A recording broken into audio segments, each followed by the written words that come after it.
सभापती महोदय, प्रश्न क्रमांक 7202. सभापती महोदय, छापल्याप्रमाणे. सभापती महोदय, अतिशय गंभीर दूध भेसळीचा प्रकार आहे. केवळ दुधाचाच प्रश्न नाहीये, तर दुधापासून तयार होणारे अन्य दुग्धजन्य पदार्थ जे आहेत, पनीरचा विषय असेल, मावाचा विषय असेल, अनेक पदार्थ दुधापासून तयार होतात आणि ते थेट मनुष्याच्या जीविताशी संबंधित आहे. आणि अशा वेळेला अनेक प्रकरणं घडत असताना अंधेरी मुंबई येथे अंधेरीमध्ये हा प्रकार जो घडला तो अत्यंत वाईट आहे. आणि अशा प्रकारे धाडी टाकणं नंतर काहीतरी सापडतं. आणि या अंधेरीच्या विषयामध्ये तर स्वतः लोकांनी जाऊन तक्रारी केल्या आणि त्यात अर्थात एक पोलीस पण होते, पण स्थानिक रहिवाशांनी, आणि त्यांनी हे सर्व जे दूध भेसळ करत होते त्यांचं संभाषण ऐकलं, त्यांची चर्चा ऐकली आणि नंतर पोलिसांना त्यांनी तक्रार दिली. परंतु हे जे उत्तर मी वाचलेलं आहे त्याच्यामध्ये कुठले त्यांना भारतीय न्याय संहितेच्या अंडर आणि मानके आणि यांच्या फूड अँड ड्रग्सचे जे कायदे आहेत त्याच्या अंडर जे गुन्हे दाखल केले ते ठीक आहे. हे सर्व गुन्हे त्यांची जी पनिशमेंट आहे ती फार थोड्या काळाची आहे आणि त्याचा दंड देखील फार कमी आहे. दुसरी गोष्ट, हे सगळे नॉन बेलेबल ऑफेन्सेस आहे आणि त्यामुळे हे सगळे लोक सुटतात. त्यामुळे माझं 2-3 प्रश्न असे आहेत. एकतर राज्यात दूध भेसळ करणाऱ्यांविरुद्ध कठोर कारवाई करण्यासाठी राज्य शासनाने मागील जुलै महिन्यात पशुसंवर्धन व दुग्ध विकास विभागाचा नवीन कायदा आणण्याची घोषणा केली होती. हा कायदा सरकार कधी आणणार आहे? आणि असा कायदा नसल्यामुळेच ही जी प्रकरणं उघडकीस येतात तर हे बेल घेतात, त्यांना जामीन मिळतो आणि ते सगळे आरोपी सुटतात. त्यामुळे काल परवाचीच एक बातमी आहे की आंध्र प्रदेशामध्ये त्याच्यामध्ये तर विविध केमिकल्स दुधामध्ये टाकले, 16-17 लोक मृत्युमुखी पडले. तर खरं हा मनुष्यवधाचा गुन्हा आपण दाखल करणार का अशा आरोपींबद्दल हे देखील उत्तर द्यावं. आणि मला तिसरा एक माहिती अशी मिळाली की जवळजवळ 45% पोस्ट रिकामे आहेत. तर ह्या कधी भरल्या जाणार? कारण फूड इन्स्पेक्टर नसले तर छापे कोण टाकणार? त्यामुळे जर का या कमतरता आहे का? आणि अनेक वेळा लेबल्स देखील बदलले जातात, एक्सपायरी डेट बदलली जाते, त्याच्याशी छेडछाड टेम्परिंग केलं जातं. त्यामुळे एकतर कायदा कधी आणणार, दुसरं तो तुम्ही यांना हे अर्थात कायदा आले की त्याच्यामध्ये बऱ्याच गोष्टी कव्हर होतील. परंतु दुसरा माझा जो प्रश्न आहे की किती पोस्ट नेमक्या रिकाम्या आहेत फूड इन्स्पेक्टरच्या आणि त्या कधीपर्यंत आपण भरणार? सभापती महोदय, ताईंनी सांगितलेली बाब ही अतिशय खरी आहे. मागच्या काळात जे काही अचानक धाड टाकून भले माहिती दिली होती त्या पद्धतीनं वर्सोवा आणि अंधेरी या ठिकाणी छापा टाकला गेला. त्यात अनेक पहिल्या याच्यात तसं फार काही निघालं नाही, पण ज्या वेळेला वर्सोवा पोलीस ठाण्याचे पथकासह नवजीत नगर या ठिकाणी ज्या वेळेला छापा टाकला त्यावेळेला असं प्रकार निदर्शनास आलाय का अमूल आणि गोकुळ याचा ब्रँड असलेला, पण त्याचा ब्रँड वरती ब्रँड त्याच्यात गोकुळचा आणि आत बाकी त्याच्यात मिक्सिंग करून कशा अगदी काटेकोरपणे ते लेबल तोडून किंवा पिशवी फोडून आणि त्याच्यात पाणी वगैरे मिक्स करून ते विकल्याचं निदर्शनास आलंय.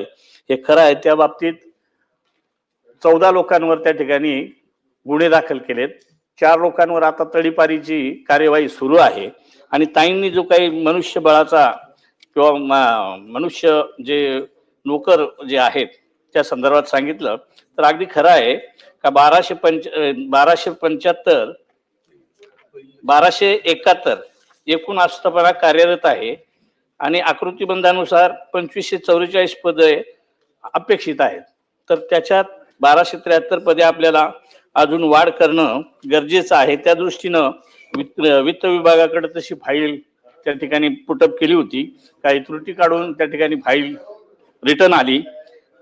लवकरात लवकर ती पदभरती करण्याची कार्यवाही केली जाईल. कारण तसं MPSCला मागच्या काही काळात ताईंनी सांगितल्याप्रमाणे खूपच मनुष्यबळ कमी होतं, परंतु 197 लोकांची त्या ठिकाणी आपण आता नव्यानं भरती केली. त्यांचं ट्रेनिंग घेऊन आता त्यांना पदस्थापना देखील देण्यात आलेली आहे.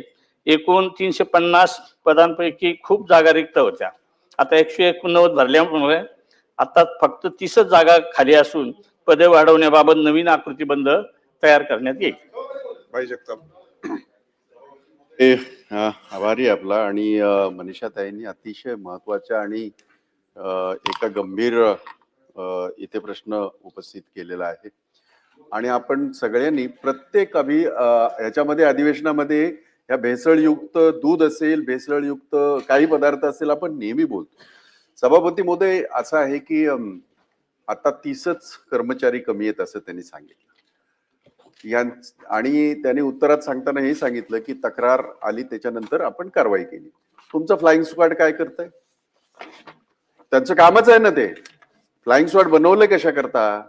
आता तुम्ही आम्ही चहा पितो, भीती वाटते चहा प्यायला, म्हणजे मी पित नाही हा भाग वेगळा, पण भीती वाटते. मुंबई सारख्या शहरामध्ये आज अशा पद्धतीचं भेसळयुक्त नुसतं दूध नाही, त्याच्यापासून तयार होणारे सगळे पदार्थ, अगदी मिठाईपासून सगळं आपण आनंदाने सगळं वाटत असतो आणि त्याची काय परिस्थिती होते आपण पाहतो आणि याची चर्चा होते.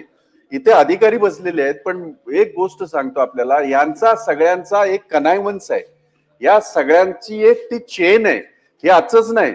मला एवढं आठवतंय RR पाटील ज्या वेळेला राज्याचे हे होते आणि आपण सुद्धा होतात त्यावेळेला, आणि त्यावेळेला कडक कारवाई झाली. 3-4 महिने त्यांच्या पाठी लागून काही काळ ते बंद झालं, पण आता ते सुसाट सुटलेत. 2 प्रश्न आहेत, कारण दुसरा कायदा येईल, कधी येईल मला माहित नाही.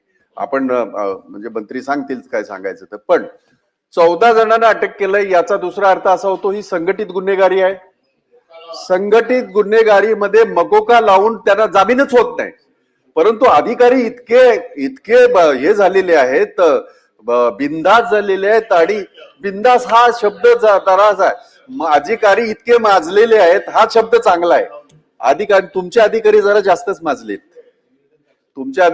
जास्तच माजलेत, आणि म्हणून या बाबतीमध्ये आपण या संघटित गुन्हेगारीचा हे लावून, त्यांना मकोका लावून, त्या सगळ्या 14 आरोपींना आणि त्यांच्याशी निगडीत असलेले सगळे, या सगळ्यांना आपण त्या मकोका खाली अटक करणार का, जेणेकरून त्यांना जामीन होणार नाही आपल्या असलेल्या अस्तित्वातल्या कायद्याच्या नुसार. आणि त्याचा मकोका लावा, म्हणजे मग त्यांना जामीनच होणार नाही. आणि दुसरं महत्वाचं की हे फक्त अंधेरीतलं उघडकीस आलं. कुर्ला, खार, मुलुंड या सगळ्या भागामध्ये इतकं बेलाशक म्हणजे कसं चालू राहू शकतं मला सांगा बघू. हा ते आहेच, म्हटलं ते फारच झालंय. त्यामुळे आपण ह्या फ्लाइंग स्क्वॉड मापतात. आता तर ती वस्तुस्थिती नाही की 30च लोक कमी आहेत. याच्यासाठी स्पेशल ड्राईव्ह आपण घेऊन, आणि तो फ्लाइंग स्क्वॉड वाले जाणार हे अगोदरच सांगतात त्यांना, म्हणजे ते पळापळ त्यांची ती झालेली असते. म्हणून म्हटलं की याची पूर्ण चौकशी करून हे अधिकारी, पोलीस पण त्याच्यामध्ये इन्व्हॉल्व आहेत. हा असा नेक्सस तयार केलेला आहे. आणि तुम्हाला आणि आम्हाला, अतिशय सगळ्यांना, नागरिकांना इतकी वाईट, फक्त मुंबईत नाही सगळीकडे हा प्रकार आहे आणि तो इतका घातक आहे. आपण जर चांगलं दूध प्यालो ना तर ते पचणार नाही, कारण हे असलं भेसळयुक्त प्यायची सवय झाली म्हणून याच्यावर कडक कारवाई करून एकतर मकोका लावणार का त्यांना, नंबर 2 फ्लाइंग स्क्वॉड वाल्यांना तुम्ही ती सक्त ताकीद देऊन पूर्ण वर्ष, 2 महिने 1 महिने नाही, आता प्रश्न झाला लगेच जातील ते, संध्याकाळी रेड होईल, मी सांगतो तुम्हाला. वर्षभरचा कार्यक्रम त्यांना देऊन वारंवार ह्या मुंबईतल्या सगळ्या भागांमध्ये या अशा पद्धतीच्या रेड करून त्यांच्यावर कारवाई करणार का? निश्चित आपण ज्या काही सूचना केल्या, अगदी खरं आहे का त्यावेळेला माणसं कमी होती, आता माणसं बऱ्यापैकी फुलफिल झालेली आहेत. आणि जो फ्लाइंग स्क्वॉड जो आहे त्याच्या बाबतीत आता तात्काळ तशा सूचना खाली देण्यात येतील, आणि निवड कोणीतरी एखादी घटना कळवतं किंवा एखाद्या ठिकाणी डाऊट म्हणून कळवतात आणि तिथंच जातात, असा प्रकार होणार नाही. मुंबईच्या कुठल्याही कानाकोपऱ्यात जे बाहेरून जे मार्गे दूध मुंबईमध्ये येतं किंवा पुण्यात बाहेरून येतं, अशा सगळ्या मोठ्या शहरांमध्ये जे नाकेबंदी सारखा किंवा नाके पाहून त्या ठिकाणी त्यांच्यावर धाडी टाकणं, किंवा काही ठिकाणी कलेक्शन ज्या ठिकाणी होतंय तिथं सुद्धा हा प्रकार झाल्याचं निदर्शनास येतंय, तिथं सुद्धा त्या प्रकारे त्याच्यावर सक्त अशी ताकीद दिली जाईल. मकोकाच्या संदर्भात मागच्या वेळेला खालच्या सभागृहातच CM साहेबांनी, मीच कबूल केलं होतं, CM साहेबांनी त्याच्यानंतर त्याचा खुलासा केलाय की मकोका हा तसा संघटित गुन्हेगारी म्हणजे, आणि जीवन आवश्यक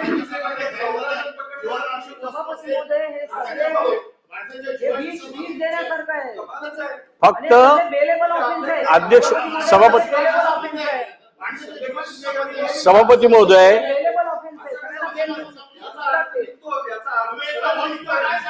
मंत्री महोदय बोला, आपण बसा जरा. मंत्री सभापती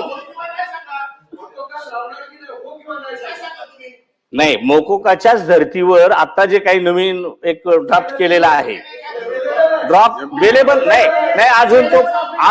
अजून तो पारित झालेला नाही. आपण मी पुढच्या अधिवेशनाच्या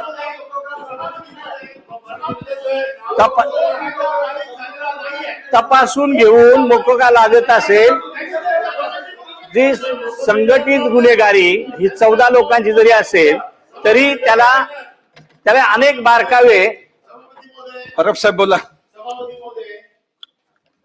सन्माननीय सदस्य भाई जगताप यांनी अतिशय स्पष्ट प्रश्न विचारलेला आहे. जेव्हा माणसाच्या जीवाशी संबंधित प्रश्न येतो, हे जीवनावश्यक वस्तू आहे आणि ज्याच्यामध्ये भेसळीमुळे मृत्यूला कारणीभूत होऊ शकतं, आणि अशासाठी संघटित गुन्हेगारी आहे. ही संघटित गुन्हेगारी नाही आहे का? आणि मग संघटित गुन्हेगारी असेल तर त्याला मकोका लावायला कोणी अडवलंय? आणि खालच्या सभागृहात मुख्यमंत्र्यांनी असं काही सांगितलेलं नाहीये. मला चांगलं माहितीये, मी दररोज प्रोसिडिंग वाचतो. ज्या वेळेला जीवनावश्यक वस्तू माणसाच्या जीवाशी खेळ होतो, गुंडाला का लावतात मकोका? जीव घेतात म्हणूनच लावतात ना मकोका. ऑर्गनाइज क्राईम म्हणजे काय? ऑर्गनाइज क्राईम म्हणजे ज्या क्राईम मुळे लोकांच्या जीवाशी खेळ होतो याला ऑर्गनाइज क्राईम म्हणतात. मग ड्रग्ज वाल्यांना का लावतात मकोका? मग हे ड्रग्ज पेक्षा कमी आहे का भेसळ? आणि जर हे मंत्री महोदय काय सांगतायत, भविष्यात येणारा कायदा जो कायदा अजून अस्तित्वातच नाहीये त्याची चर्चा तुम्ही आज करताय. आमचा साधा प्रश्न, तुम्ही होय किंवा नाही सांगा. तुम्ही सांगा नाही लावत मकोका म्हणून, आमचं काहीच म्हणणं नाही. मग आम्ही बघू काय बाहेर उत्तर द्यायचं ते. मंत्री पण सभापती महोदय दिशाभूल कशाला करताय? उत्तर देतात. आणि अधिकाऱ्यांना वाचवण्यासाठी मंत्री महोदय आलेत का इकडे? उत्तर देतात. अधिकाऱ्यांना वाचवण्यासाठी म्हणून नाही, फक्त मोकोकाच्या संदर्भातलं जे आहे ते संघटित गुन्हेगारीत किंवा आहे. मी तपासून तुम्हाला अधिवेशन संपण्यापूर्वी त्याचा खुलासा करतो. अधिवेशन संपण्यापूर्वी कायदेशीर बाब तपासून अधिवेशन संपण्यापूर्वी मी त्याचा त्या ठिकाणी मांडणी करतो.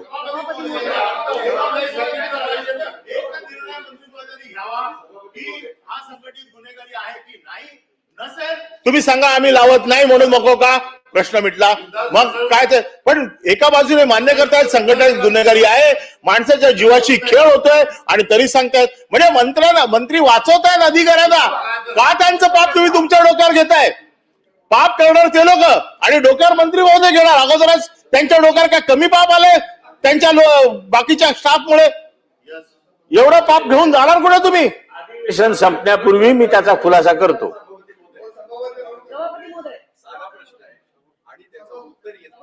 बोल उत्तर देतात आहेत. बरं, ही गोष्ट ही पहिली वेळ असं नाही होत आहे. याच्या अनेक वेळा असं झालेलं आहे. त्यांच्या डिपार्टमेंटचे अधिकारी इतके माजलेले आहेत की ते या बिचाऱ्या साध्या मंत्र्याचं आणि ते एक प्रकरण आहे, ते त्याचा मी नाही उल्लेख करत. हा उल्लेख असा आहे की तुमच्या आमच्या सगळ्यांच्या जीवाशी निगडित आहे आणि अख्ख्या महाराष्ट्रभर आहे. हे मुंबईचा प्रश्न आला, हा भाग वेगळा आहे. त्या ताईंनी तो मुंबईचा प्रश्न म्हणून काढला. पण आम्हाला साधं उत्तर पाहिजे. संघटित गुन्हेगारी आहे की नाही? तर हो म्हणतात आहेत. एसेन्शियल कमोडिटी ऍक्ट आहे की नाही? तर हो आहेच. जीवाशी खेळणारा प्रकार आहे का? तर आहेच. आता याच्यापेक्षा काय कारणे लागतात मकोका लावायला? मग काय तपासून पाहणार आहात तुम्ही? तपासून काय पाहणार आहात? गेल्याच्या नंतर मकोका लावणार का? त्यामुळे तुम्ही हो किंवा नाही याच्यात उत्तर द्या. मग पुढचं बघू आपण काय करायचं. मिटकरी सभापती महोदय, मिटकरी बोलतात. सदस्य एक प्रश्नाचा स्पेसिफिक महोदय थांबा. मिटकरी बोलतायत. मंत्री